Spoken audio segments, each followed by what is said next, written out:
സിയാനി ബെന്നി എവിടെയാണെന്ന് ഇന്ന് ആർക്കും അറിയില്ല.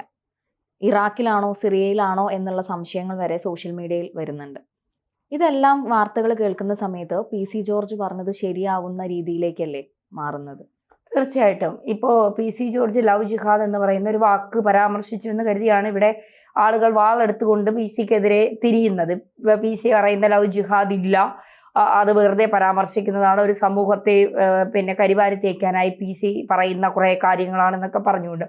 ശരിയാണ്, ലവ് ജിഹാദ് എന്ന് പറഞ്ഞുകൊണ്ടൊരു കേസ് ഇതുവരെ ഇന്ത്യയിൽ രജിസ്റ്റർ ചെയ്തിട്ടില്ല. പക്ഷേ നിർബന്ധിത മതം മാറ്റം, മതപരിവർത്തനം, കെണിയിൽപ്പെടുത്തിയുള്ള മതം മാറ്റം തുടങ്ങിയ കാര്യങ്ങൾ ഇപ്പോഴും നിലനിൽക്കുന്നു എന്നുള്ളത് സത്യസന്ധമായ കാര്യമാണ്. അപ്പോൾ ഈ ലവ് ജിഹാദുമായി ബന്ധപ്പെട്ട് ഈ PCയുടെ പരാമർശത്തിന് ശേഷം നിരവധി വാർത്തകളാണ് ഓരോ ദിവസവും പുറത്തു വരുന്നത്. ഇതുമായി ബന്ധപ്പെട്ട് ഈ കാസ ഇപ്പോൾ ഒരു പോസ്റ്റ് ഇട്ടിട്ടുണ്ട്. ഈ പെൺകുട്ടി ഇന്ന് എവിടെയാണ് എന്നാണ് കാസ ചോദിക്കുന്നത്. അതിൽ പറയുന്നത് ഇങ്ങനെയാണ്: ഡൽഹി 2019 സെപ്റ്റംബർ 18 രാവിലെ ബുക്കും ഉച്ചഭക്ഷണവുമായി കോളേജിലേക്ക് പോയ സിയാനി ബെന്നി എന്ന മലയാളിയായ ക്രിസ്ത്യൻ പെൺകുട്ടി കോളേജിൽ എത്തിയില്ല. 21 വയസ്സായിരുന്നു പ്രായം.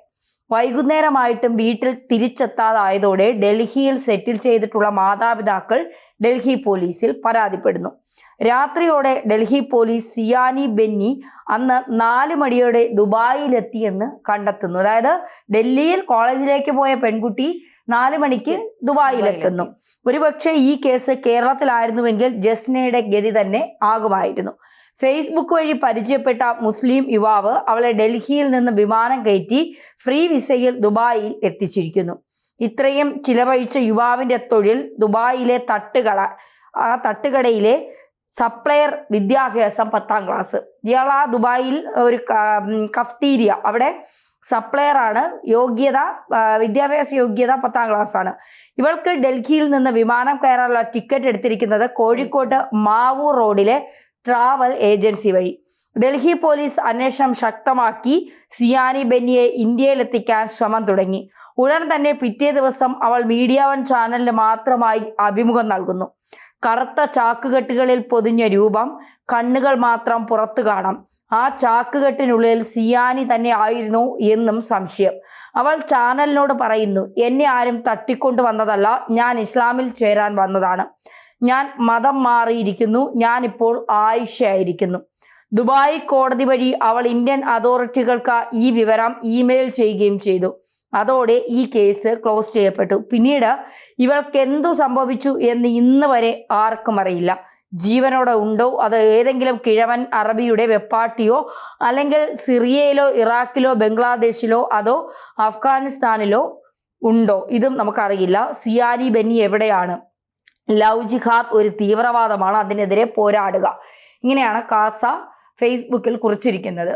അപ്പോൾ ഇതേ കാര്യങ്ങൾ തന്നെയാണ് ആർഷ വിദ്യാപീഠം എന്ന് പറയുന്ന ഒരു സംഘടനയുണ്ട്. അതിൽ എത്തിയിട്ടുള്ള കുറേ പെൺകുട്ടികൾ ഇപ്പോൾ സോഷ്യൽ മീഡിയകളിൽ വന്ന് അവരുടെ അനുഭവം വെളിപ്പെടുത്തുന്നുണ്ട്.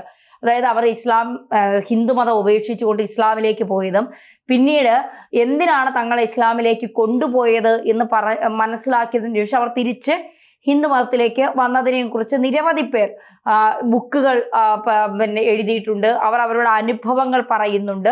അപ്പോൾ ഈ ലവ് ജിഹാദ് എന്നൊരു വാക്കില്ല എന്നുള്ളത് ശരിയാണ്. അത് എനിക്ക് തോന്നുന്നു നമ്മുടെ മാധ്യമരംഗത്തെ ഒരു മുതിർന്ന മാധ്യമ പ്രവർത്തകൻ വടയാർ സുനിൽ എന്ന് പറയുന്ന നമ്മുടെ തന്നെ ABC ന്യൂസിലെ ഹെഡായ അദ്ദേഹമാണ് ഈ വാക്ക് ആദ്യമായി, ലവ് ജിഹാദ് എന്ന വാക്ക് ആദ്യമായി കൊണ്ടുവരുന്നത്.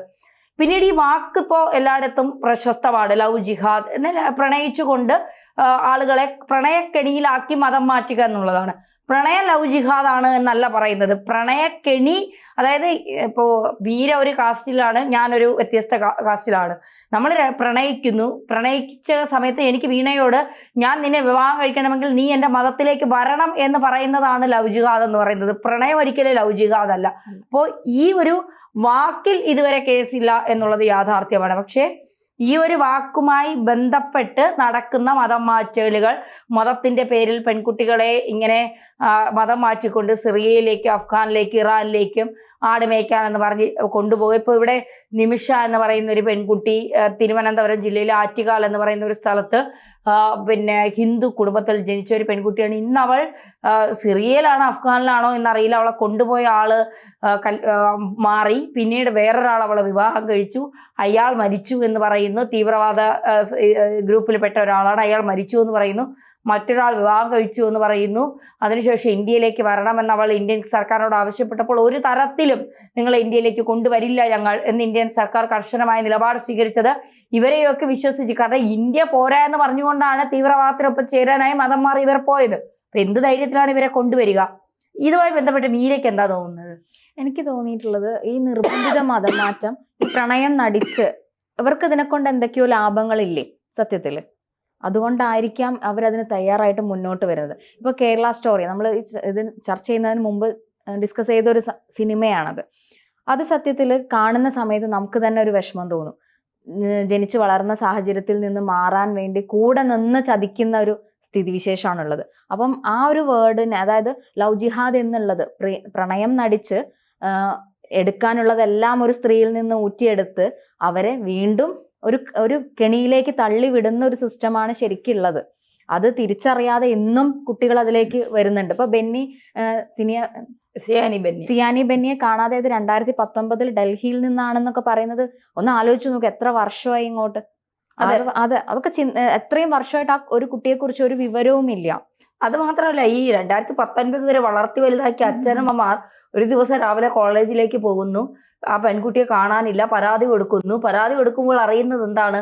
കോഴിക്കോടുള്ള ഒരു ഏജൻസി വഴി കേരളത്തിൽ നിന്നാണ് ആ പെൺകുട്ടിയെ കടത്തിയിരിക്കുന്നത് എന്നുള്ളതാണ്. അപ്പോൾ ഇങ്ങനെ പോകുന്നവരുടെ ഒരു അവസ്ഥ നമ്മൾ ആലോചിച്ച് നോക്കുമ്പോൾ ഈ പെൺകുട്ടികളൊക്കെ സുരക്ഷിതരാണോ? ഇവരൊക്കെ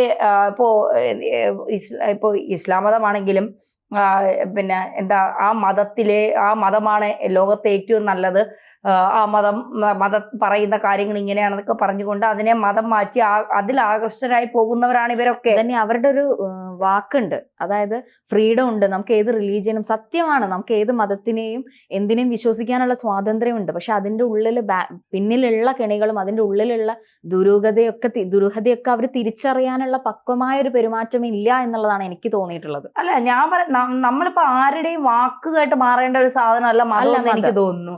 നമുക്ക് സ്വയം തോന്നി. ഇപ്പൊ ഞാൻ എന്റെ മതത്തിൽ ഞാൻ വിശ്വസിക്കുന്നു, ആ വിശ്വാസം എന്താ പറയാ, ഞാൻ ജനിച്ചു വളർന്നപ്പോൾ എനിക്ക് കിട്ടിയ വിശ്വാസമാണ്. ഇപ്പൊ അത് മീര വന്ന് പറഞ്ഞിട്ട് നിങ്ങളുടെ വിശ്വാസങ്ങൾ തെറ്റാണ്, അപ്പൊ മീരയ്ക്ക് അത് പറഞ്ഞ് എന്നെ തിരുത്തി മറ്റൊരു മതത്തിലേക്ക് കൊണ്ടുപോകുമ്പോൾ മീരയ്ക്ക് ഉണ്ടാകുന്ന ലാഭങ്ങൾ ഞാൻ അറിയുന്നില്ല. മീരയ്ക്ക് എന്നെ വേറൊരു മതത്തിലേക്ക് കൊണ്ടുപോകുമ്പോൾ മീരയ്ക്ക് കിട്ടുന്ന ലാഭങ്ങൾ, ഇപ്പൊ ഇത്ര പേരെ മതം മാറ്റിയാൽ ഇത്ര ലക്ഷം രൂപ, ഇങ്ങനെയൊക്കെ ടാർഗറ്റ് ഇട്ടുകൊണ്ട് പലരും മതം മാറ്റാനായി, നിർബന്ധിതമായി മതം മാറ്റാനായി പ്രണയം നടിച്ചുകൊണ്ട് രംഗത്ത് വരുന്നുണ്ട്. അപ്പോൾ ഇതൊരു വലിയ കെണി തന്നെയാണ്. ഈ കെണി കൃത്യമായി PC ജോർജ് പറഞ്ഞതിലെ സത്യങ്ങൾ അന്വേഷിച്ച് കണ്ടെത്തി പുറത്തു വരിക തന്നെ ചെയ്യണം. ഇത്തരം മതം മാറ്റിയ പെൺകുട്ടികൾ, അവർക്ക് തിരിച്ചു വരണമെന്ന് ആഗ്രഹമുണ്ടെങ്കിൽ തീർച്ചയായിട്ടും അവർ തങ്ങളെ മതം മാറ്റിയവരെ കുറിച്ചും അതിന്റെ ലക്ഷ്യങ്ങളെ കുറിച്ചും ഒക്കെ അവർ തീർച്ചയായിട്ടും പുറത്ത് തുറന്നു പറയാനുള്ള ധൈര്യവും കൂടി കാണിക്കുക.